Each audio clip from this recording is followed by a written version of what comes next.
Hey guys, welcome to Nirmada Studios. I'm GritsFX. Now, Nirmada Studios is an idea that my good friend from childhood, Damon, and I have been thinking about for quite some time already. And we wanted to find a way to create art and show to the world on our process and how we could bring the practical side of art and the creation of like creatures, monsters, and even characters that go beyond the stars. And we wanted to mesh that in with a little bit of what's happening right now, which is the digital craze of like AI and things of that sort. So we'll see where this takes us. But right here, I have one of the earliest designs for this project. Uh, this is an insect type character, humanoid, and I wanted to explore what type of character this guy is. So let's think about like where he comes from, what planet, what's the environment, what does he eat, who are his friends and stuff like that. So then that brought me to these other characters that I wanted to bring into the picture as well. So my process is that what I do is that I make miniature maquettes of these characters just to sketch it out in simple foam clay so that I can see which what direction I want to take these to in terms of like in the three-dimensional realm. So when I get to explore how they look or how they would look in hand, it helps me figure out how it's actually going to look in a larger scale. Just this way, it's a lot faster, a lot quicker, and a lot lighter too.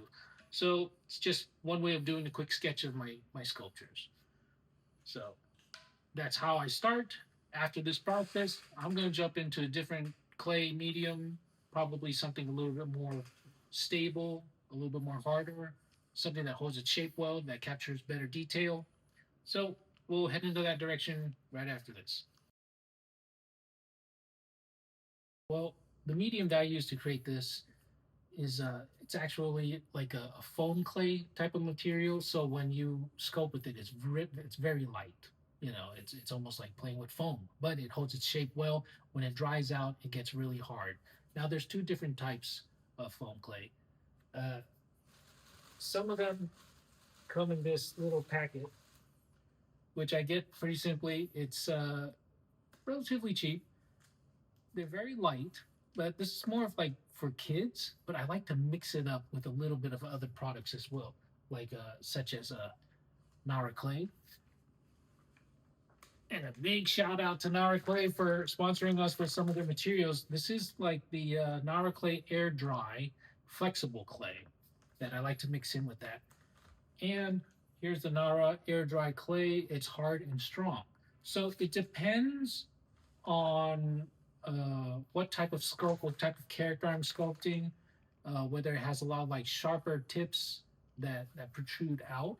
I might want to use more of the flexible clay for those parts because I don't want them snapping off if it's like harder clay. So having them being a little bit more flexible and you know not break so easily will be beneficial. And the reason why I'm using this is because it lightens some of the load of the clay. It's almost like a filler, but it keeps things a little bit lighter. The consistency feels a lot better in my hand. Uh, for these types of materials, this one, it comes in a long pack, so you get that for like 10 baht. But for these guys, Nara Clay, it's probably generally around 100 baht or so. So 100, 200, somewhere around that range. Not too expensive, but good materials to work with. So let's get started.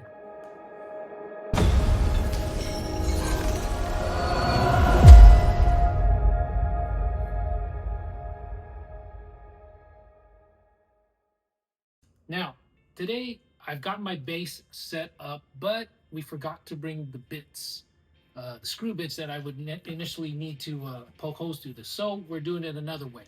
Today we've got this drill, this little screw up in this base right here.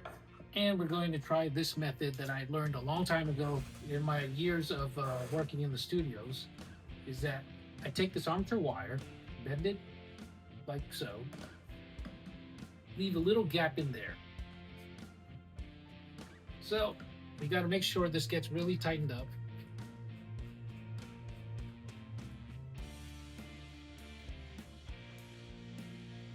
And loop the end of this wire right on top of that screw bit right there. Now, this is going to cause some tension right now, but you got to pull on it just slightly so. And watch that wire twist. Now, it's getting really tight on the end of this drill bit right here, or screw bit. Apparently not tight enough, so let's go another round. Ooh, okay, you gotta watch out for that too. Sometimes it might slip out. Now, granted, as I tightened this wire, it does create a lot of friction, so it's kind of hot right now. If you were here, you would feel the heat generating off of this wire, but it's pretty sturdy. Now, I'm going to have to get a pair of pliers to kind of like make sure this thing loops on pretty nicely so it's not wiggling all over the place. Either that, or I take another wire and wrap it around this so that it holds its position. I go to anywhere from like one of those 20 baht stores to DIY. Any one of those stores you can pick up some decent wire. This one is actually pretty sturdy. I got it over at a 20 baht store, so it's pretty handy. And 20 baht. You're just looking at a little bit less than $1 for a spool of wires like this, which is pretty decent. All right, so basically I have my wooden base right here, and I've drilled a hole right through the center. Now the drill bit should be very close or exactly the same size and width of the wire. So when you feed it through, it kind of holds itself into place. You get the support of the wood locking that wire right into this spot right here. And that's what we're having right here. The thing is that with this situation, I don't have super glue, so typically I would drop a little bit of super glue to lock it into place a little bit more. But in this case, I've created a loop at the bottom of the wire, and I've carved in a little cavity right there so that the loop kind of holds itself into that position. That's just another way of doing it since I don't have the super glue with me. Now, having had that, then I could start my sculpt and build up from there. Alright, so first of all, I'm going to wrap the base up with some tin foil just to create some volume down here to grab onto.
So at this point, I'm just blocking out the simple shape of the character, trying to get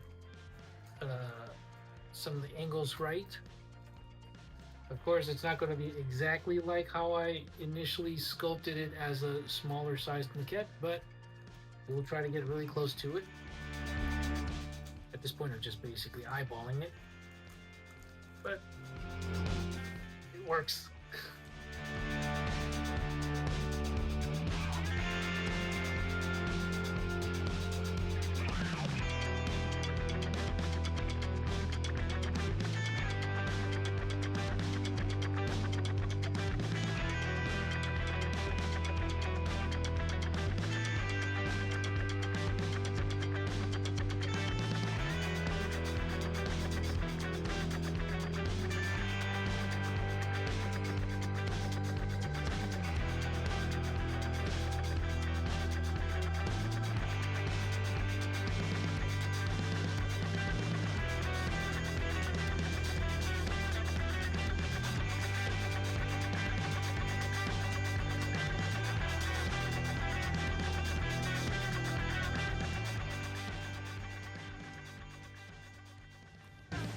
So today we're going to be sculpting with this product right here. It's from Nara Clay, and big shout out and thank you to Nara Clay for helping us with their products.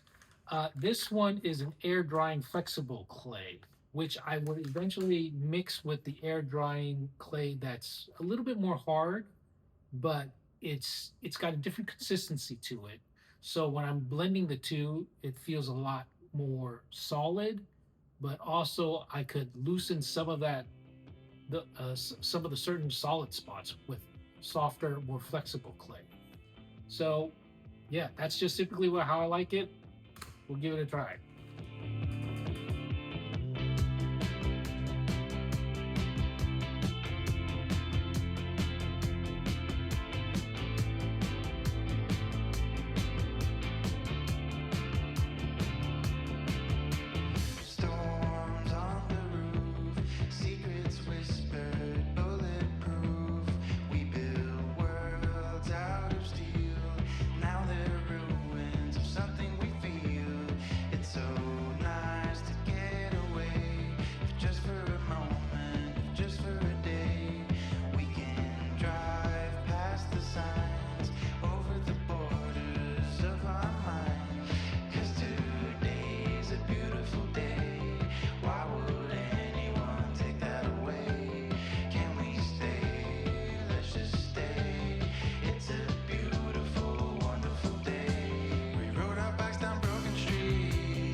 Funsies. I'll put it a little dark so it captures some of the shadows. Give it a little tone.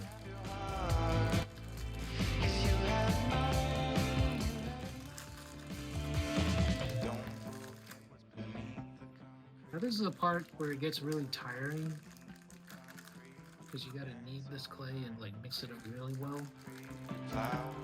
So, gonna get a little tired at the end of this process, but it ends up making it look better.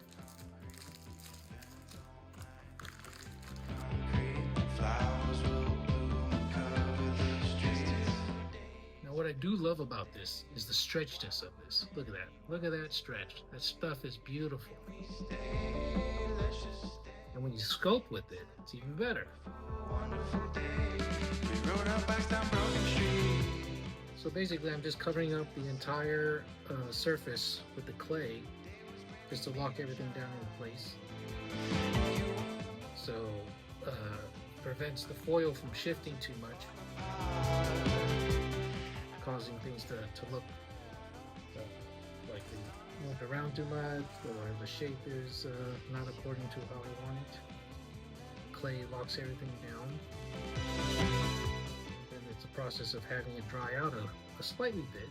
Once it gets to a point where it kind of dries out a bit, then I come in with a little bit more detail and start building up anatomy.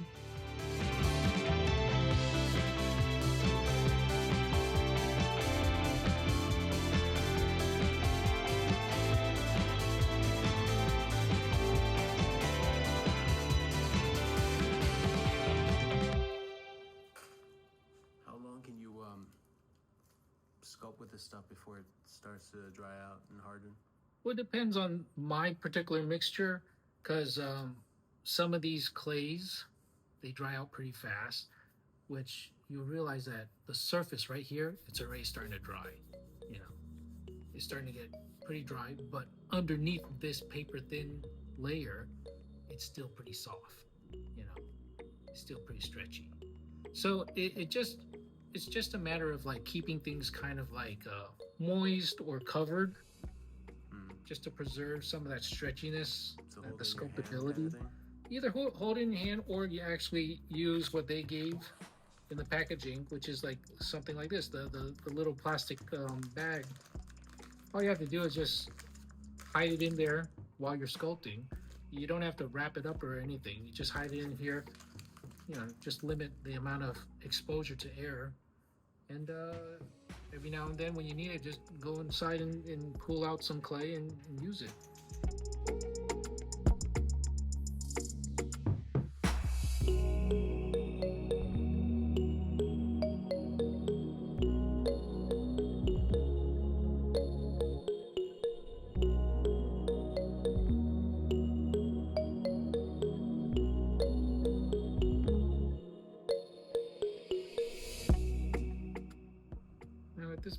just layering on some of the structure to hint at the anatomy, such as the rib cage, on how the shape kind of curves up a little bit on the pectoral muscles up here,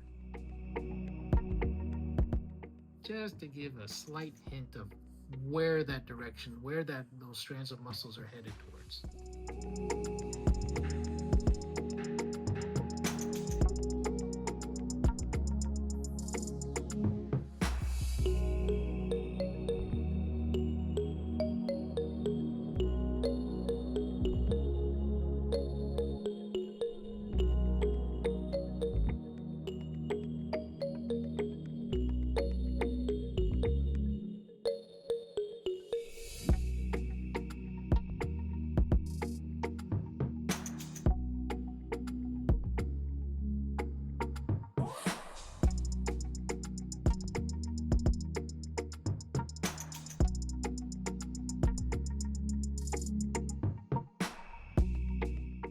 You see these points right here where I have the arms? Now, I typically let the wire run a little bit longer than the length of the arms and the legs, typically, because to have them a little bit slightly longer, you could always trim it down in the process if it needs to be trimmed. But if you build them up a little bit too short, it makes it a lot more difficult to having to add in more wire afterwards, just trying to make those limbs longer or even more stable as they are. But at this point, I think he's looking all right. Now, in my little maquette that I have over there, I gave him 2 fingers, but right now I'm looking at this, I'm starting to like 3 fingers. So I might even change that design to 3 fingers at this point. Sometimes you figure these things out as you sculpt along, and then you blow them up into a larger size, and you realize that, oh, well, this thing is starting to look better with 3 fingers.